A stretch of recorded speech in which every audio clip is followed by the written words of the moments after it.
नमस्ते, मैं हूं Rajesh Rokade, chairman all India gem and jewellery domestic council. GJC साल में 2 एग्जीबिशंस करते हैं और जो अप्रैल में 4, 5, 6 और 7 4 दिन का जो शो है उसके लिए हम सभी पूरे हमारे डोमेस्टिक बायर को यहाँ बुलाते हैं। और इस शो के अंदर विशेष तौर पे एक दिन पहले हम लोग 3 तारीख को 2 बड़े प्रोग्राम करने जा रहे हैं। एक फर्स्ट हाफ में हम लोग मंथन करने जा रहे हैं जिसमें IIM अहमदाबाद के साथ, और सेकेंड हाफ में हम लोग हमारे एक मोटिवेशनल स्पीकर है मिस्टर डॉक्टर विवेक बिंद्रा जी, उनके साथ मिलके हम लोग एक बहुत ही बढ़िया सेशन हम लोग प्लान कर रहे हैं। और जीजेस देखा जाए तो टाइमिंग को लेके इस शो की सबसे खासियत है,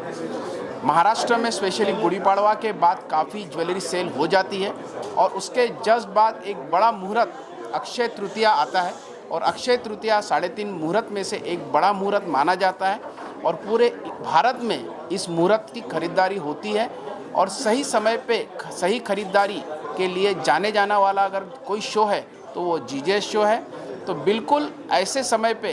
कि जब अक्षय तृतीया जैसा मुहूर्त है और उसके जस्ट बाद वेडिंग सीज़न जैसा एक बड़ी एक सीज़न का एक शुरुआत हमें मिलती है। इस वजह से यह एक टाइमिंग और हमारा अपना शो इसे इसीलिए कहा जाता है, तो इसकी शुरुआत हम लोग ने कर दी है। साथ ही साथ इस शो में हम लोग माइंड स्पीक जैसे प्रोग्राम भी हम कर रहे हैं जहाँ पे हम अपने इंडस्ट्री को किस तरीके से प्रोग्रेस करें, हमारी नई आने वाली जो पीढ़ी है उनके साथ हम लोग कैसे कंधे से कंधा मिला के काम कर सकें। साथ ही साथ जीजीएस नाइट भी हम लोग ने प्लान किया है और इस बार की जो जीजीएस नाइट है, जो नेटवर्किंग नाइट है, वो हमारे इंडस्ट्री के जो युवा है वो उसमें इन्वॉल्व हो रहे हैं और वो इस शो को आगे लेके जाने वाले। तो बहुत सारी नई चीज़ें, जैसे कि जीजेसी को 20 साल कंप्लीट हो चुके हैं, तो 20 साल में हमारा जो लोगो था वो थोड़ा सा एक फेस लिफ्टिंग करके हम लोग ने थोड़ा सा एक नई आइडेंटिटी अभी इस बार प्रस्तुत की है, क्योंकि उसका साइंटिफिक भी रीज़न है और भी बहुत सारी चीज़ें हैं जिसके वजह से लोगों का एक नया डिज़ाइन आपके सामने रखा गया है। और जीजीसी अभी निरंतर प्रगति करने के लिए हम लोग अपने व्यवसाय में जिस तरीके से नई नई चीज़ें लेके आते, ठीक उसी तरीके से जीजे शो में भी बहुत सारी नई बातें आपके सामने हम लोग रखने वाले हैं। और हमें आपके माध्यम से हमारे पूरे भारत के डोमेस्टिक बायर्स को विनती करता हूं कि वो इस शो में आए, क्योंकि पहले और अभी में एक बड़ा अंतर हमने देखा है। पहले लोग सोना खरीदते थे लेकिन अभी डिज़ाइंस खरीदते हैं और डिज़ाइंस के लिए ऑलवेज़ मार्केट में हमें अपडेट और अपग्रेड होना ही चाहिए। इस वजह से इससे बढ़िया शो प्लान कोई हो नहीं सकता, इसलिए मैं पुनः रिक्वेस्ट करता हूं कि ज़्यादा से ज़्यादा तादाद में डोमेस्टिक बायर्स, साथ ही अगर इंटरनेशनल मार्केट्स के भी हमारे पास अपॉर्चुनिटी है वो भी यहाँ आ सकते हैं। आपने बात की प्रेस कॉन्फ्रेंस में कि एग्जिबिटर्स जुड़ सकते हैं, किस तरह से वो जुड़ सकते हैं, बिकॉज इंडिया है कि सिर्फ कुछ स्टेट वाइज? ये इस शो में मेजरली सारे डोमेस्टिक एग्जिबिटर्स हैं और ये क्योंकि डोमेस्टिक काउंसिल का शो है तो उस वजह से सारे डोमेस्टिक एग्जिबिटर्स हैं और इसमें बायर मेजरली डोमेस्टिक आते हैं, लेकिन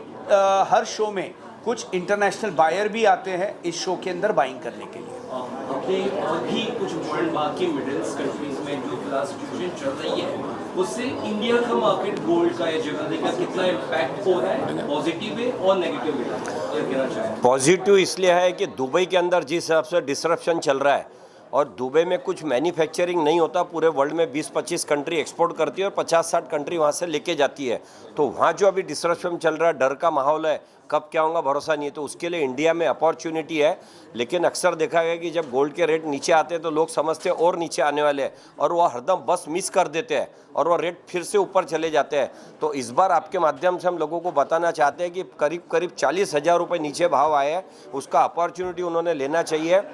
चाहे वो रिटेलर हो चाहे कंज्यूमर हो, एंड कंज्यूमर हो, उन्होंने इस अपॉर्चुनिटी का फ़ायदा लेना चाहिए और ज़्यादा से ज़्यादा तादाद में ज्वेलरी परचेस करना चाहिए। और जो दुबई एक्सपोर्ट नहीं हो रहा था उसकी वजह से मार्केट के अंदर अवेलेबिलिटी भी बहुत अच्छी है, जेम एंड ज्वेलरी के अंदर सारी ज्वेलरी में डिज़ाइन भी बहुत अच्छी है, इनोवेशन बहुत अच्छा है, तो इसका फ़ायदा दोनों ने भी लेना चाहिए। आप बताएं कि इंडियन गवर्नमेंट के साथ मिलकर कुछ टाइप करने वाले कुछ और इंडस्ट्री को आगे बढ़ाने के लिए उस बारे में कुछ कहना चाहिए? सरकार के साथ में जीजेसी हमेशा से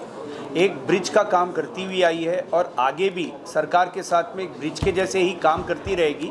डोमेस्टिक सेक्टर को कैसे बढ़ाया जाए और साथ ही साथ एक्सपोर्ट कैसे बढ़ाया जाए, उसके ऊपर सरकार के साथ में जीजेसी एक कंटिन्यूस डायलॉग में होती है और वो कंटिन्यूस डायलॉग अभी भी चालू है और आगे भी चालू रहेगा। फाइनली पब्लिक को क्या कुछ कहना चाहेंगे कि पब्लिक के लिए क्या कुछ फायदा है, नुकसान का होगा जीजेसी में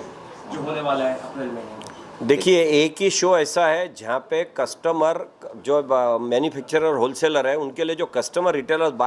बाय करने आते हैं उनको लगभग 2000 रूम तो हम 5 स्टार होटल के अंदर अकोमोडेशन देते हैं उनको एक रिस्पेक्टफुल बाइंग के लिए। उसके अलावा जितने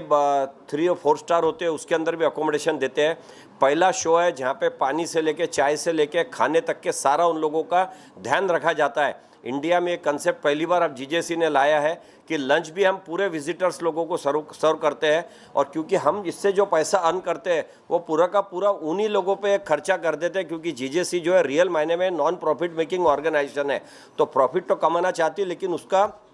पूरा एक्सपेंडिचर रिटेलर्स पे ही करना चाहती है ताकि उनको एक कंफर्ट मिले, उन लोगों को एक रिस्पेक्ट भी मिले, उसके लिए पूरा पैसा उन पर खर्चा करती है। इतने सारे सेमिनार्स के मार्फत से उनको जितने भी उनके इंडस्ट्री में प्रॉब्लम और अपॉर्चुनिटी है उस पर डिस्कस करती है सक्सेसफुल लोगों से, जो लोगों को डर है उन लोगों को नॉलेज देती है इसके अंदर। और ये बहुत बड़ा नेटवर्किंग नाइट जैसा हमारे चेयरमैन ने बताया, उसमें भी 2000 लोग आते हैं जीजेसी नाइट के अंदर, जहाँ पे हम उनकी जो नई ज्वेलरी बनती है उसमें फैशन शो के मार्फत से रिटेलर्स को अवगत कराते हैं, क्या नया लॉन्च हुआ है, क्या उन्होंने वेराइटी बनाई है, कौन से कैरेटेज में बनाई है, वो भी अवेलेबल कराते। तो एक बहुत बड़ा प्लेटफॉर्म है। आप लोगों को मैं बताना चाहूँगा कि वर्ल्ड में जो अब तीसरी इकोनॉमी देश बनाने के लिए प्रधानमंत्री का सपना है, उसके अंदर 1 करोड़ लोगों को डायरेक्ट रोजगार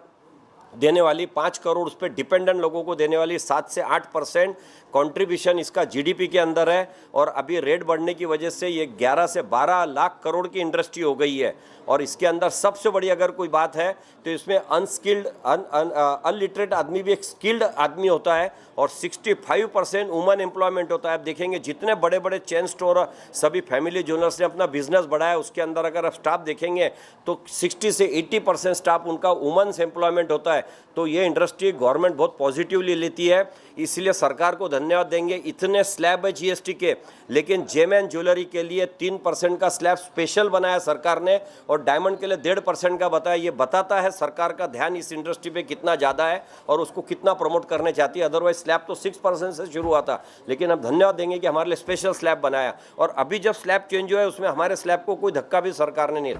लगाया। दो चीज़ है, एक करंट जो है उससे सप्लाई का कंस्ट्रेंट आ सकता था, लेकिन कोई बहुत बड़ा इम्पैक्ट आया नहीं है, क्योंकि आज की डेट में जो हिंदुस्तान में जो इंपोर्ट होता है वो डिफरेंट कंट्रीज से होता है और मिडिल ईस्ट से एक बहुत मेजर चंक आता है, नो डाउट अबाउट इट। लेकिन मार्च का महीना होने की वजह से और इतने प्राइसेस बढ़े हुए होने की वजह से थोड़ा सा सप्लाई का जो हमारे पास में एक एक्सेस था वो हमको संभाल के रखा हुआ है। कोई सप्लाई का कंस्ट्रेंट अभी डोमेस्टिक मार्केट में नहीं है कच्चे का और बहुत ही अच्छे से ये चल रहा है। और रही बात, ये B2B का एक एग्जीबिशन है, इसके अंदर एक अनुमान के साथ में हम ये बोल सकते हैं कि लगभग 25 से 30 टन का व्यापार इन 5 दिनों में होना चाहिए। क्योंकि इसके फिगर्स हमारे पास में नहीं आते हैं तो हम अनुमान लगा सकते हैं कि इतने टन का काम होगा।